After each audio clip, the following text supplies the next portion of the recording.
Assalomu alaykum. Omonmisizlar? Sizlarga hech qayerda aytmagan narsani aytib bermoqchiman hozir. Kaminani uzoq vaqtdan beri kuzatadiganlar juda ham yaxshi biladi.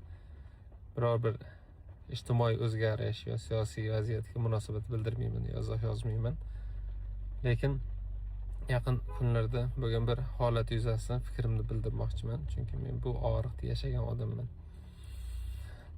Bir necha oy oldin Sog'liqni saqlash vazirligida Demet loyihasini taqdimotida qatnashgandim. Vazir o'rinbosari Olimjon aka Omonov hamda butun jamoa, texnik jamoa juda ham bir chiroyli taqdimot qilganlar. O'shanda ham ichimam yig'lagan, ko'zimga ham yosh kelgan. Kelajakda tibbiyot sohasida O'zbekistonda bo'ladigan o'zgarishlarni ko'rib ko'p ta'sirlanganman. Sabab onam rahmatli haqida ko'p gapiraman, juda ko'pchilik biladi. So'nggi kuni ham dey, doktor shunaqa ko'p dori yozib berdi. Men eng oxirgi pullarimga shu xususiy klinikaning yonidagi aptekaga kirib, bir korobka, bir quti to'ldirib, osmokonlar, shpritslar, har xil narsalarni olib juda ham endi shuncha narsani bitta bemorga berib yuboradimi deb rosa hayronim bo'lgan moliyatkamda. Endi doktor bilsa kerak deb turib olib kirganmiz, berganmiz. Ya'ni bir kunda o'zida bir nechtalab osmokolni ketma-ket ulab qon bosimini tushirib yuborishib, keyin uni ko'tara olmasdan, endi men alhamdulillah musulmonman, iymonga, taqdirga iymon keltirganmiz, yaxshilik yomon Alloh taoladan deb bilamiz. Lekin sabablar bo'lar ekan ba'zan. O'sha qon bosimini ko'tara olmasdan yurak qon tomir yetishmovchiligi deb onamni omonatlarini topshirishini o'zim guvoh bo'lib, men o'zim bir korobka, keyin bir quti dori bilan qolib ketganman. Ya'ni hani ba'zan retseptlar chapayoqda yoziladi. Tushunib bo'lmaydi, uni orqasini surishtirib olmaysiz, davo ham qila olmaysiz. Noto'g'ri davolading, noto'g'ri dori yozib bering, boshqa. Ayni hozir retseptsiz dori berilmasligi, ba'zilari retsept bilan, ba'zilari retsept bilan, retseptsiz ham beriladigan 1800 ga yaqin dorilar turi bor. Bemor xohlagan aptekaga olishingiz mumkin bo'lgan. O'sha masalalarda jahon standartiga qarab yurishimiz shart edi. Chunki mas'uliyatli bo'lish uchun ham qancha bemorlar to'satdan vafot etib qolganda orqasini surishtirib borishim uchun. Men tibbiyot xodimlarini juda yaxshi ko'raman. Juda yaxshi ko'raman. Ahli ilmlar deb bilaman. Ertasi shanba kuni Tashmida darsim ham bor, ma'ruzam ham bor. Ya'ni bu soha vakillari, o'zim qiziqaman, yoshimdan tibbiyotga qiziqaman. O'zim o'rganaman, havaskor. Hech kim davo qilmayman, lekin o'zim uchun o'zimda tajriba o'tkazaman har xil. Lekin jahon standarti bor narsaga qarab yurishimiz va islohotlar ba'zan og'riqli bo'lishi tabiiy.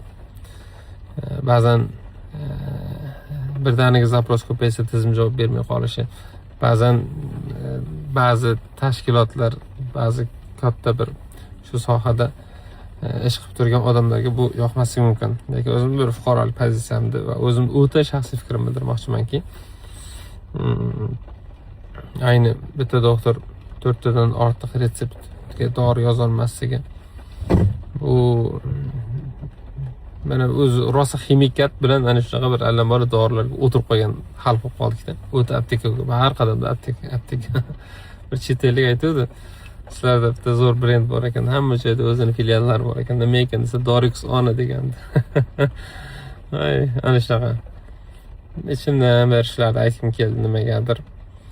Inshaalloh Demetni o'zim o'rnatib, mana 2 oydan beri foydalanaman.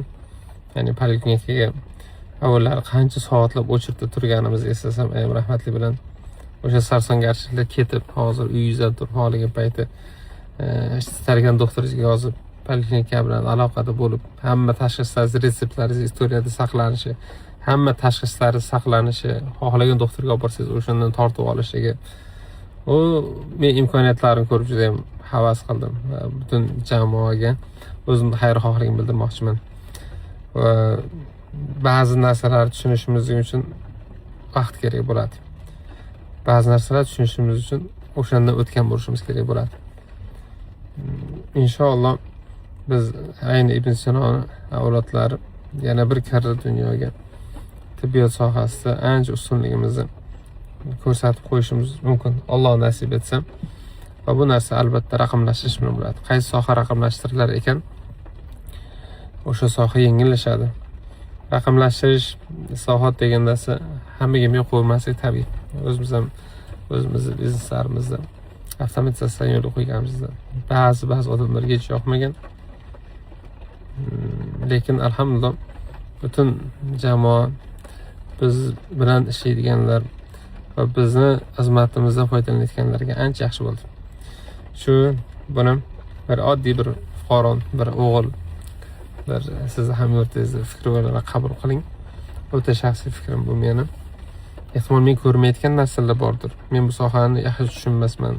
Men ehtimol dunyoqarashimni torlik qilib hisobga olmaydigan narsalar bordir. Uni ya'ni kim bilandir talash tortish va muhokamaga ham kirishmoqchi emas. O'zimni shunday bir fikrimni bildirib, pozitsiyamni bildirib qo'ymoqchiman. Va shu birinchi va oxirgi marta bo'lsa kerak, chunki aytdim yuqorida, odatda daraxtdan tushsam yugurib borib video qiladigan odam emasman. Ya'ni biz shu ta'limdagi odam, lekin shu tibbiyot sohasi bilan ta'lim sohasi ikki xil soha bo'lgani bilan, lekin butun jamiyatda eng asosini tashkil qiladigan odamlar, o'qituvchilar va shifokorlar bo'ladi. Inshaalloh o'sha shifokorlarimizni nasib kun kelib oyliklari ham oshib, har taraflama ularni obro'lari ham avvalgidan oshib, ulardagi yuklamalari yengillashib, Yunusoboddagi umumiy tibbiyot birlashmasi rahbari opamiz prezentatsiya qilib bergan paytda, u mana shuncha nechtayam papkani o'rnidan hozir biz kompyuterda tezda kiritib ishimiz ancha yengillashdi deganda, men haqiqatda yaxshi narsa ko'rdim bunda. O'shalar aytmoqchi edim. Va boshqa yaqinlarimiz agar biror bir fikr bo'ladigan bo'lsa, jonda qabul qilishga tayyorman. Alloh salomat qilsin bizni.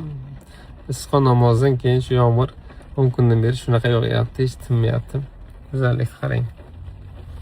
Mashalloh. Hozirgina tog'alarimizni, yaqinlarimizni umraga jo'natdik. Safarlar bexatar bo'lsin, o'zlarimizga nasib etsin. Kuningiz xayrli bo'lsin. Duolar desangizlar, hech kim kasal bo'lmasin. Kasal bo'lsa ham yaxshilikka, gunohlari kaforat bo'ladi. Tezlik ko'rmaganda bo'lib ketsin. Sog' salomat holatda bu millatga xizmat qilish nasib etsin ko'proq.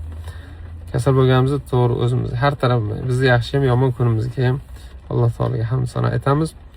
Lekin tanani imkon qadar sog'lom tutishimiz kerakki, har ko'p yillar ko'p xizmat qilishimiz kerak bu yurtimizga. Barchaga omad, salomat bo'lasiz. Sizlar bilan Muhammad Ali Shoh.